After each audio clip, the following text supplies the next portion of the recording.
తిరుమల తిరుపతి దేవస్థానం లడ్డూ తయారీలో వినియోగించే నెయ్యి కల్తీ జరిగిందన్న నేపథ్యంలో యాదగిరిగుట్ట లక్ష్మీ నరసింహస్వామి ఆలయ అధికారులు అప్రమత్తమయ్యారు.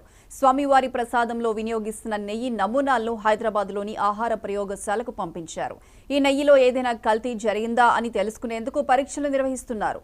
ఈ పరీక్షలకు సంబంధించిన నివేదిక ఈ నెల 30 లోపు వస్తుందని ఆలయ అధికారులు తెలిపారు. కాగా దేవస్థానంలోని లడ్డూ ప్రసాదాల తయారీలో 40 ఏళ్లుగా నార్మల్ సంస్థకు చెందిన నెయ్యిని వినియోగిస్తున్నారు. నెలకు సుమారు 20 నుంచి 25 వేల కిలోల నెయ్యిని వాడుతున్నట్లు ఆలయ అధికారులు వెల్లడించారు. ఒక్కో లడ్డూకు 90 నుంచి 100 గ్రాముల నెయ్యిని వినియోగిస్తున్నారు. దాంతోపాటు లడ్డూ తయారీకి కావలసిన యాలకుల పొడి, జీడిపప్పు, కిస్మిస్ పొడి, చక్కెర పాకం, బూందీ వంటి ముడి సరుకులు సైతం తాజాగా సేకరించి వినియోగిస్తున్నారు.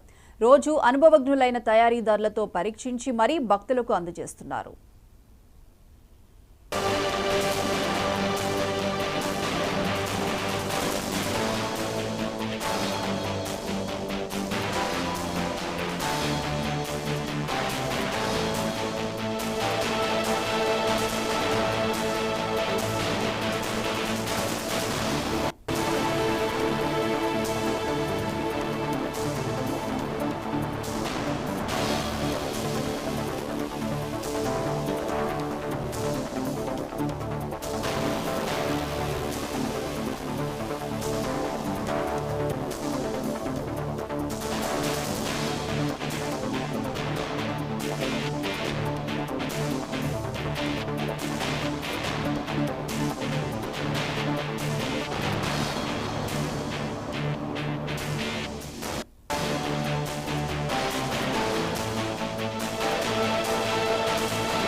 తిరుమల తిరుపతి దేవస్థానం లడ్డూ తయారీలో వినియోగించే నెయ్యి కల్తీ జరిగిందన్న నేపథ్యంలో యాదగిరిగుట్ట లక్ష్మీ నరసింహస్వామి ఆలయ అధికారులు కూడా అప్రమత్తమయ్యారు.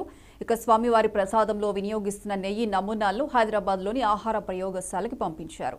ఇక దీనికి సంబంధించి పూర్తి అప్డేట్స్ మా ప్రతినిధి రామకృష్ణ ఫోన్ లైన్ అందిస్తారు. రామకృష్ణ, ప్రియాంక, తిరుమల లడ్డూలో వినియోగిస్తున్నటువంటి నెయ్యి ఏదైతుందో నెయ్యిలో జంతువుల కొవ్వును యాడ్ చేసి దాన్ని అంటే ప్యూర్ నెయ్యి కాకుండా జంతువుల కొవ్వుతో తయారు చేసినటువంటి నెయ్యిని వినియోగిస్తున్నారనే ఆరోపణలు వస్తున్న నేపథ్యంలో ఒక పక్క రాష్ట్ర వ్యాప్తంగానే కాకుండా ఇటు దేశవ్యాప్తంగా కూడా ప్రధానమంత్రి చర్చ జరుగుతున్న నేపథ్యంలో తెలంగాణ తిరుపతిగా అభివృద్ధి చెందినటువంటి యాదాద్రి లక్ష్మీ నరసింహస్వామి వారి దేవస్థానంలో భక్తులకు అందజేస్తున్నటువంటి లడ్డూ ప్రసాదాన్ని కూడా ఏమైనా కల్తీ జరుగుతుందా అనే అనుమానంతో అధికారులతో ఇప్పటికే లడ్డూను కూడా ప్రయోగశాలకు పంపించారు. తెలంగాణ రాష్ట్ర ఆహార కల్తీ భవించి నిర్ధారించేటటువంటి ల్యాబ్స్ కు దీన్ని మొత్తం పూర్తిగా కూడా పంపించినటువంటి పరిస్థితి ఉంది. మొత్తం రిపోర్ట్ వచ్చిన తర్వాత యాదాద్రి లడ్డూలో కూడా ఏమైనా కల్తీ జరిగిందా లేదా అనే కోణంలో కూడా దానికి సంబంధించిన వివరాలు అయితే వెల్లడిస్తామని అయితే అధికారులు చెప్పారు. గత చాలా సంవత్సరాలుగా యాదాద్రి లడ్డూ తయారు చేయడానికి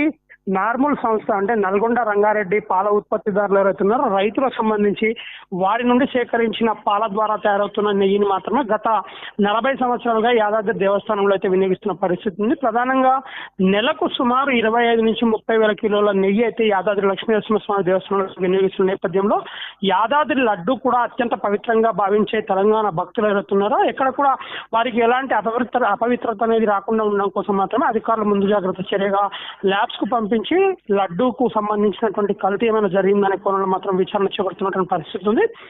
ప్రధానంగా వీటితో పాటు లడ్డూ తయారీలో వినియోగించినటువంటి కిస్మిస్ కావచ్చు, అదేవిధంగా బూందీ కావచ్చు, ఇతర ఇంగ్రీడియంట్స్ అంటే యాలకుల పొడి, వీటన్నింటిని కూడా పూర్తి స్థాయిలో పరిశీలించిన తర్వాత ఎక్కడ కూడా ఎలాంటి ఇబ్బంది లేదని నిర్ధారించుకున్న తర్వాత మాత్రమే ఈ నెయ్యి సరఫరాకు సంబంధించి తదుపరి చర్యలు తీసుకునే దిశగా మాత్రం ఆలయ అధికారులు అడుగులు వేసిన పరిస్థితి ఉంది. Priyanka, right Ramakrishna, thank you.